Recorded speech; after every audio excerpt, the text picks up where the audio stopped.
예수로 있는 연대기 성경 공부 가스펠 프로젝트 두 번째 시간입니다. 우리는 구약 첫 번째 주제인 위대한 시작을 함께 배우고 있고요. 오늘은 두 번째 날로 하나님의 형상이라는 주제로 말씀을 배워보도록 하겠습니다.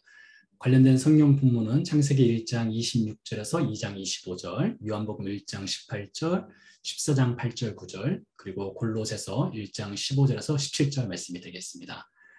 오늘도 세 가지를 함께 살펴보게 될 텐데요. 첫 번째, 우리는 하나님의 형상을 따라 창조되었습니다. 두 번째, 우리는 다른 사람들, 자연 만물과의 관계를 맺으며 살아가도록 창조되었습니다. 세 번째, 우리는 일과 안식하는 생활을 하도록 창조되었습니다. 이 세 가지를 함께 살펴볼 것이고요. 오늘 말씀을 통해서 우리가 배울 수 있는 신학적 주제가 있습니다.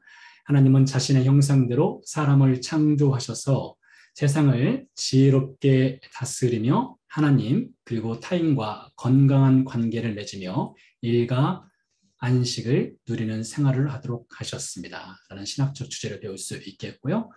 오늘 말씀의 또 핵심이 되겠죠? 예수님과의 관계입니다. 그리스도와의 연결을 보면요. 예수님은 보이지 아니하시는 하나님의 형상이십니다. 세상을 지혜롭게 다스리시고 하나님과 다른 사람들과 완전하게 관계를 맺게 하시며 십자가를 통해 우리에게 영원한 안식을 주시는 분입니다.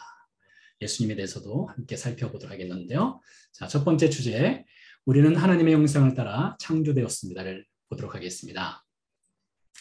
창세기 1장 26절 말씀인데요. 하나님이 이르시되 우리의 형상, 여기서 형상이란 말은 히브리어로 첼렘이라고 합니다. 첼렘, 형상을 따라 우리의 모양은 드무트라고 읽습니다. 우리의 모양대로 우리가 사람을 만들고 라는 말씀이 창세기 1장 26절에 등장을 하는데요. 우리의 형상, 하나님의 형상, 하나님의 모양은 어떤 의미가 있을까요? 젤렘이라고 하는 뜻은 이미지, 라이크니스, 하나님과 같은 어떤 형상이라고 말할 수 있는데요. 이것은 단순히 어떤 모양을 말하는 것이 아니라 하나님의 속성, 하나님의 본질 이런 것을 뜻하는 것이 되겠는데요. 예를 들면 하나님의 은혜, 사랑, 긍휼, 섬김 이런 하나님의 성품을 의미하기도 합니다. 두 번째로 하나님의 모양이라고 하는 것은요. 보이지 않는 하나님의 보이는 모양으로 우리를 만드셨어요. 그러니까 우리 사람이라고 하는 존재는 하나님은 영이시기 때문에 보이지 않지만 우리 사람이라는 존재를 창조하심으로 인해서 우리를 통해서 하나님이 보여질 수 있는 것, 우리를 통해서 하나님을 볼 수 있다는 것이죠. 그런 존재로 창조된 거예요. 우리 사람은요. 이런 말 아실 거예요. 부전자전이란 말이요. 이게 꼭 긍정적인 표현으로는 사용되기보다 약간 부정적인 의미로 사용되기도 하는데요. 그 아버지의 그 아들, 피는 못 속여 이런 말 있지 않습니까? 아무튼 부전자전, 아버지와 아들이 닮는다는 것이죠. 그런 것처럼 하나님과 우리는 닮은 꼴로 만들어졌다는 것입니다. 우리는 하나님의 닮은 꼴, 하나님의 인품, 하나님의 성품, 하나님의 본성과 닮은 존재로 창조가 되었다는 것이 되겠습니다. 자, 관련된 성경 구절을 좀 더 읽어보도록 하겠습니다. 창세기 1장 26절부터 28절까지인데요. 하나님이 이르시되 우리의 형상을 따라 우리의 모양대로 우리가 사람을 만들고 그들로 바다의 물고기와 하늘의 새와 가축과 온 땅과 땅에 기는 모든 것을 다스리게 하자 하시고 하나님이 자기 형상 곧 하나님의 형상대로 사람을 창조하시되 남자와 여자를 창조하시고 하나님이 그들에게 복을 주시며 하나님이 그들에게 이르시되 생육하고 번성하여 땅에 충만하라 땅을 정복하라 바다의 물고기와 하늘의 새와 땅에 움직이는 모든 생물을 다스리라 하시니라 했습니다. 하나님께서 우리 사람을 창조하신 후에 하나님이 우리에게 주신 복이 있어요. 복이 있는데 그것은 생육하고 번성하며 땅에 충만하고 정복하고 다스리라는 복을 주셨다는 것이죠. 자, 그중에서 밑줄을 친 부분을 좀 보도록 하겠습니다. 땅을 정복하라 바다의 물고기와 하늘의 새와 땅에 움직이는 모든 생물을 다스리나 하시니라. 이 말씀을요. 히브리어 원문에 좀 맞게 좀 번역을 제가 해봤어요. 이렇게 번역을 할 수가 있을 것 같아요. 바다의 물고기와 하늘의 새와 땅에 움직이는 모든 생물을 정복하고 다스리라 했어요. 여기서 정복이란 말은 키부시라고 하고요. 다스리라는 말은 라다라고 하는데요. 이 정복이라고 하는 의미는 약간 부정적인 의미가 있죠. 무엇인가 싸우고 쟁투해서 차지하는 것, 이런 의미로 보여질 수도 있겠는데요. 하나님께서 땅을 정복하라, 바다의 물고기와 하늘의 새와 땅에 움직이는 모든 생물을 정복하고 다스리라 할 때는 그들을 하나님을 대신해서 돌보고 섬기도록 명을 하신 것입니다. 정복해서 무엇인가 빼앗는 것이 아니라요. 하나님께서 우리 사람을 세상을 다스리는 대리자로 세우셨다는 거예요. 그러니까 여러분, 우리가 이 세상 모든 만물을 하나님이 우리로 하여금 다스리라 했는데, 이 다스린다는 의미는 하나님의 사랑과 하나님의 본성이죠. 하나님의 사랑과 은혜와 긍휼과 섬김의 마음으로 이 세상 만물을 다스리는 존재로 우리를 창조해 주셨다는 것이죠. 자, 그래서 우리는 하나님의 형상을 따라 창조가 된 존재입니다. 여러분 잘 아시는 말씀이죠. 자, 다음으로 넘어가도록 하겠습니다. 두 번째 포인트입니다. 두 번째는요, 우리는 다른 사람들, 자연 만물과의 관계를 맺으며 살아가도록 창조가 되었어요. 관련 성경은 창세기 2장 4절에서 9절, 16절에서 25절 말씀이 되겠는데요. 2장 4절부터 말씀을 읽어보도록 하겠습니다. 창세기 1장에서 하나님이 세상을 창조하신 후에 창세기 2장에 보면 마치 부록처럼 이 창조의 사건을 좀 더 자세하게 설명을 해 나가고 있어요. 4절입니다. 이것이 천지가 창조될 때에 하늘과 땅의 내력이니 여호와 하나님이 땅과 하늘을 만드시던 날에 여호와 하나님이 땅에 비를 내리지 아니하셨고, 자, 이제 잘 보세요. 땅에 갈 사람이 없으므로 라고 되어 있습니다. 그러니까 무엇인가 땅을 이제 경작할 사람이 필요하다는 것을 암시하는 것 같아요. 들에는 초목이 아직 없었고 밭에는 채소가 나지 아니하였으며, 이것도 마찬가지죠. 밭에 채소가 나지 아니하였다는 것은 누군가를 통해서 밭에 채소를 심고 가꾸도록 하겠다는 것을 암시하는 것이 되겠습니다. 6절입니다. 안개반 땅에서 올라와 온 지면을 적셨더라. 그런 다음에 7절에서 하나님께서 사람을 어떻게 창조하셨는지 좀 더 자세하게 설명을 해주고 있어요. 여호와 하나님이 땅의 흙으로 사람을 지으시고 생기를 그 코에 불어넣으시니 사람이 생명이 되니라 했습니다. 창세기 1장 26절에서는 하나님의 형상, 하나님의 모양으로 사람을 창조했다라고 간략하게 되어 있고, 이제 2장 7절로 넘어가서는 좀 더 자세하게 하나님께서 사람을 창조하신 내용을 설명을 하고 있습니다. 땅의 흙으로 지으셨어요. 생기를 그 코에 불어넣으셨어요. 그래서 사람이 살아있는 영적인 존재가 되었다라고 되어 있습니다. 8절 말씀입니다.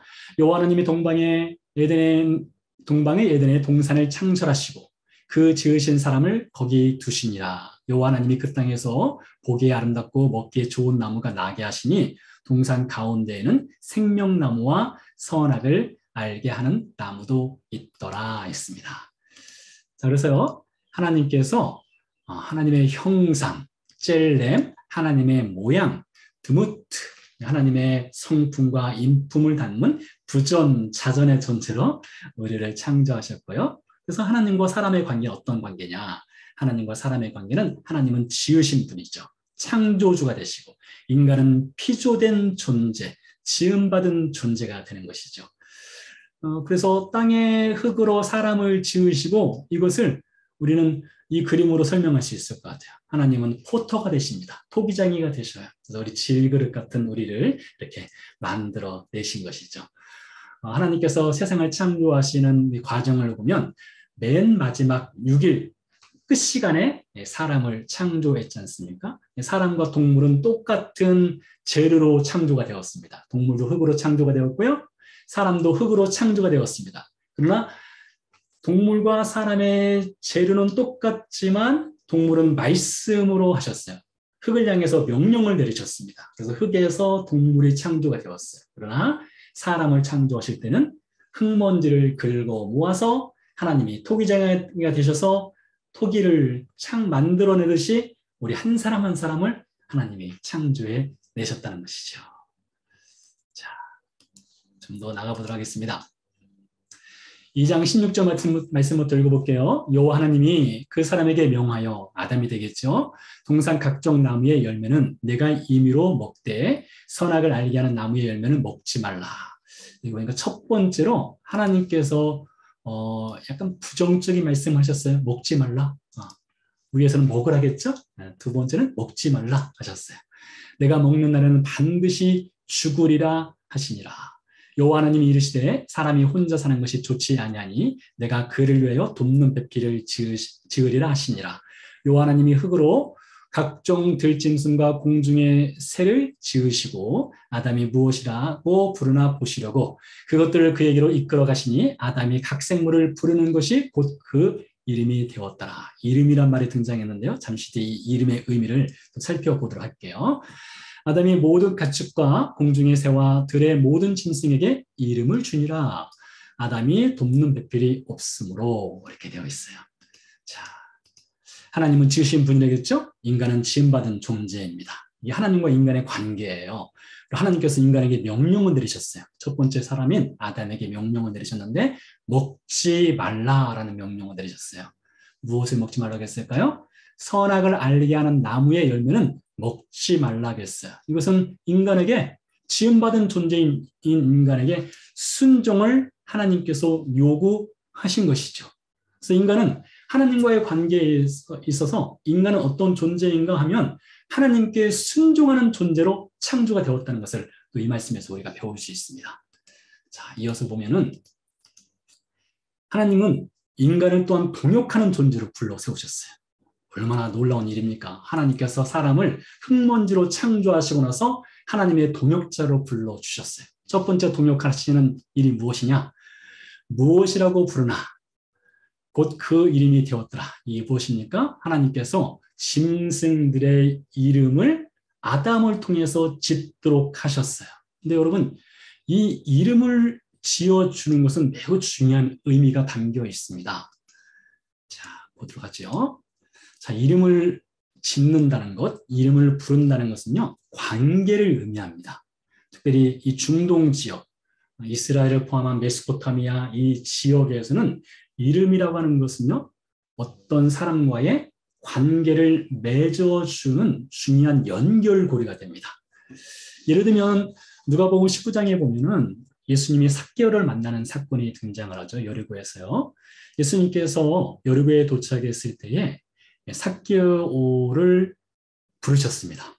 그때 말씀하시기를 삭개오야 속히 내려오라. 돌무화과 나무 위에 올라가 있는 삭개오의 이름을 예수님이 불러주셨어요. 근데 그 여리고 지역에 살고 있는 사람들은 삭개오의 이름을 대신해서 다르게 불렀습니다. 뭐라고 불렀습니까? 저가 죄인의 집에 유하러 들어갔도다 했습니다. 그런 여러분, 여리고에 살고 있는 사람들과 삭개오의 관계는 이름을 불러주는 관계가 아니었던 것이죠. 무엇인가 깨져 있는 관계입니다. 무엇인가 블로킹되어 있는 그런 관계라고 볼 수 있어요. 근데 예수님은 삭개오라고 하는 이름을 예수님이 불러주신 것이죠. 이름을 불러줌으로써 삭개오와 예수님이 연결이 되는 거예요. 관계가 맺어지는 것이죠. 그런 것처럼 하나님께서 아담에게 동물의 이름을 불러 지으라고 했습니다. 그래서 아담과 동물이 하나의 이름을 통해서 연결고리가 되었어요. 자, 그런데요, 이 이름은요, 특이한 것이 아들이 아버지에게 이름을 져주진 않습니다. 상식적으로 그렇지 않습니까? 이름이라고 하는 것은 위에서 밑으로 내려오는 것, 속성이 있죠. 아버지가 아들의 이름을 지어주고 또 할아버지가 손자의 이름을 지어주고 이런 식으로 위에서 아래로 내려가는 속성이 있습니다. 근데 그러고 보면 하나님께서 아담이라고 하는 이름을 지어줬고요. 아담은 자연 만물, 특별히 동물의 이름을 지어주었습니다. 이름은 위에서부터 아래로 내려가요. 이것도 하나의 관계라고 할 수가 있어요. 하나님은 사람의 이름을 지어줌으로써 사람과 하나님과의 관계가 맺어지고요. 사람은 동물의 이름을 지어줌으로써 자연 만물과 사람과의 관계가 형성이 됩니다.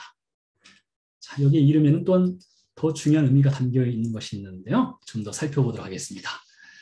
말씀드린 대로 하나님께서 아담의 이름을 지어줬습니다. 아담이라고 하는 것은 고유 명사이기도 하고요. 보통 명사가 되기도 합니다. 고유 명사라고 할 때는 아담이라고 하는 어떤 사람의 이름이 되기도 하고요. 보통 명사라고 할 때는 사람, 그냥 맨이 되기도 합니다. 맨.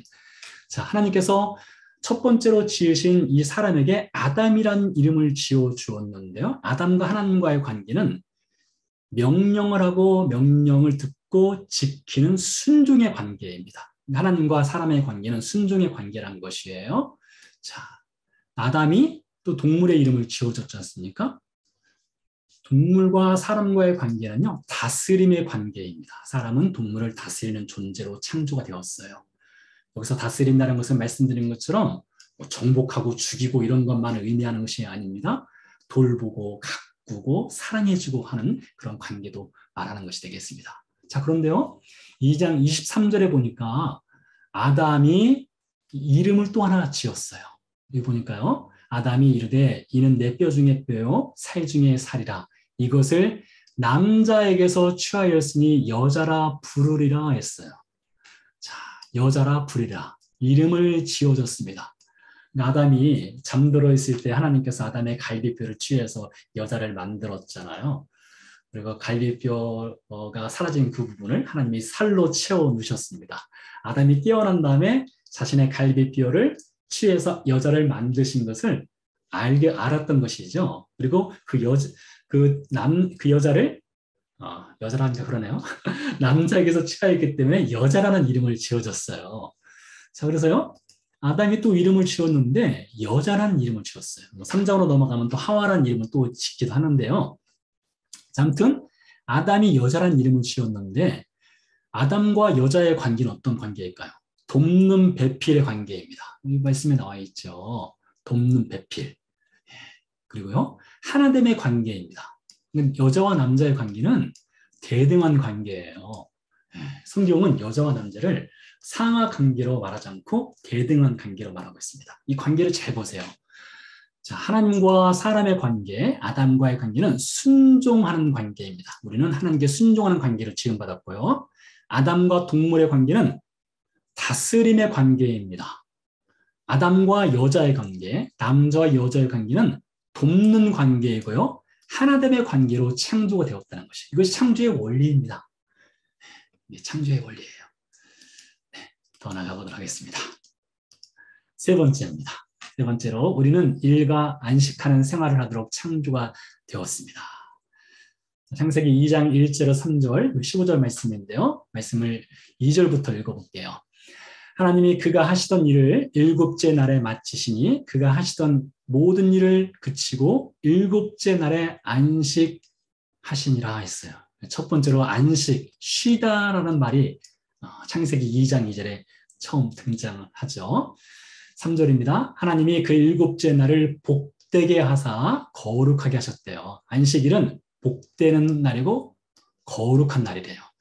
이는 하나님이 그 창조하시며 만드시던 모든 일을 마치시고 그날에 안식하셨음이니라. 이것이 천지가 창조될 때에 하늘과 땅의 내력이니 아까 읽었던 본문이죠. 자, 여기서부터는 4절부터는 일에 관련된 말씀이에요. 2절과 3절은 안식에 관한 말씀이고요. 4절부터는 무엇인가 일을 하겠다는 암시하는 말씀이 있어요. 말씀드린 것처럼 땅을 갈 사람, 밭에는 채소, 또 경작하여 지키게 하시고 15절 말씀이에요. 이런 것들은 일에 관한 것입니다. 워크. 그리고 2절과 3절은 안식, 쉼에 관련된 말씀이고요. 자, 그래서 하나님께서 아시는 것처럼 6날 동안 창조하셨습니다. 그리고 7째 날은 하나님이 안식하셨어요. 하나님이 힘들어서 안식하는 것이 아닙니다. 사람에게 안식일의 복을 주시기 위해서 하나님이 안식을 먼저 취하셨어요. 자, 근데 이것을요, 이 말씀을 실제로 이 말씀을 받고 배운 사람들은 모세를 통해서 출애굽을 경험을 하게 된 이스라엘 백성들이 이 창세기 말씀을 처음 듣고 배운 첫 번째 독자이며 첫 번째 학생이었겠죠. 그 당시에 이스라엘 백성들이 살았던 이집트 그리고 메소포타미아 지역에서는 안식일 개념이 없었어요. 쉰다는 개념이 전혀 없었습니다. 자, 그래서요. 안식일이 무엇인지 전혀 개념이 없이요. 이스라엘 백성들은 이집트에 사는 동안에 일주일 내내 365일 일을 했습니다. 여러분, 그러면 인생 살 수 있을까요? 일주일에 하루도 쉬지 않고 365일 일한다고 해보세요. 상상도 하기 힘드시죠? 메소포타미아 지역에는 안식은 있었지만 이것이 정기적인 안식은 아니었고요. 어떤 중요한 페스티벌이 있을 때만 간헐적으로 안식하는 날이 있었어요. 그 나머지는 안식을 못했습니다. 근데 이 출애굽을 하게 된 이스라엘 백성들에게 모세를 통해서 하나님께서 이 안식에 대한 법을 정해 주신 거예요. 그래서 이 안식일을 하는 것은 이스라엘 백성들만이 갖고 있었던 고요한 하나님의 백성으로서 누릴 수 있는 복되고 거룩한 날로 하나님이 주신 거예요. 그것을 하나님께서 창세기에 이미 넣어 놓으신 것이죠. 그리고 하나님께서 이스라엘 백성들을 훈련시켰습니다. 출애굽기 16장 말씀인데요. 안식의 개념이 없으니까 이스라엘 백성들은 도대체 어떻게 쉬어야 하는지를 전혀 몰랐던 백성이었죠. 그들에게 훈련을 시키는 과정이 있는데요. 모세가 그들에게 이르되 여호와께서 이같이 말씀하셨느니라. 내일은 휴일이니 휴일, 안식한다는 말이 등장했죠. 여호와께 거룩한 안식일이라. 너희가 구울 것은 굽고 삶을 것은 삶고 그 나머지는 다 너희를 위하여 아침까지 간수하라. 이게 만나 사건인데요. 만나는 일주일에 6날 동안 만나가 내렸지 않습니까? 그래서 하늘의 만나가 6날 동안 내렸어요. 6번째 날은 더블로 내렸습니다. 왜요? 안식일 날은 만나가 내리지 않았기 때문에 2배로 만나를 내려주셨죠. 그래서 7째 날은 안식하도록 하셨어요. 이 만나 사건의 중요한 의미 중에 하나는 안식, 하나님의 쉼을 이스라엘 백성들에게 가르쳐주고 배울 수 있도록 하시기 위해서 이 만나를 6일 동안 내려주시고 7일 때는 만나를 내려주지 않는 이 사건을 행하셨다는 것입니다. 그래서 하나님께서 이스라엘 백성들에게 주신 복 중에 하나는 이 안식이라는 복이 있어요. 자, 그래서 이것을 통해서 신학적인 주제를 다시 한번 보면 하나님은 자신의 형상대로 사람을 창조하셨어요. 그리고 세상을 지혜롭게 다스리게 하셨고요. 하나님은 그리고 타인과 건강한 관계를 맺으며 일과 안식을 누리는 생활을 하도록 우리를 창조하셨어요. 이것을 정리해 보면 이렇게 볼 수 있습니다.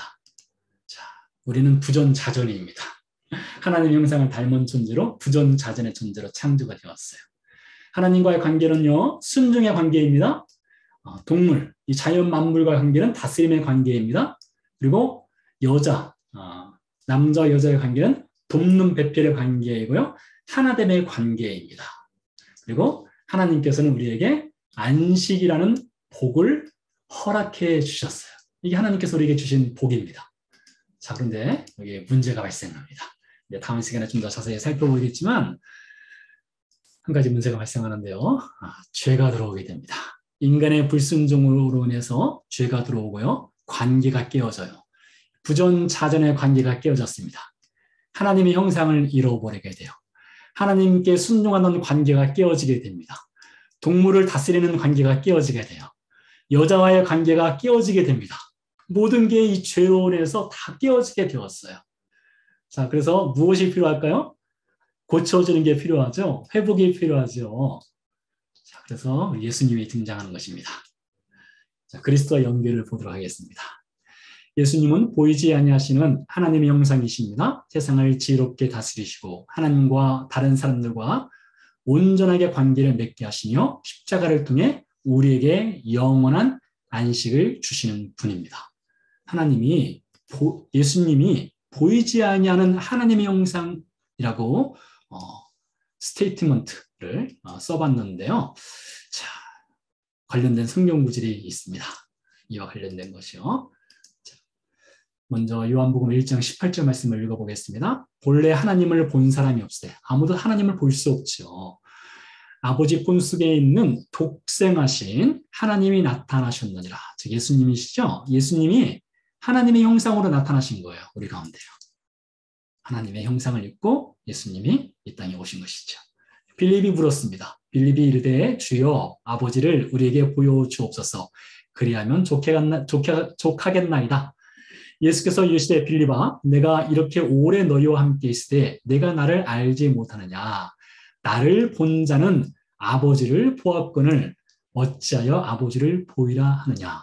요한복음 1장 18절에서 보이지 않는 하나님이 보이는 하나님으로 이 땅 가운데 오셨어요. 그분이 예수님이시죠. 성육신에서 오셨어요. 그러니까 빌립 앞에 서 있는 예수님은 인간으로 오신 하나님이신 것이죠. 그래서 예수님이 빌립한테 말씀하시는 겁니다.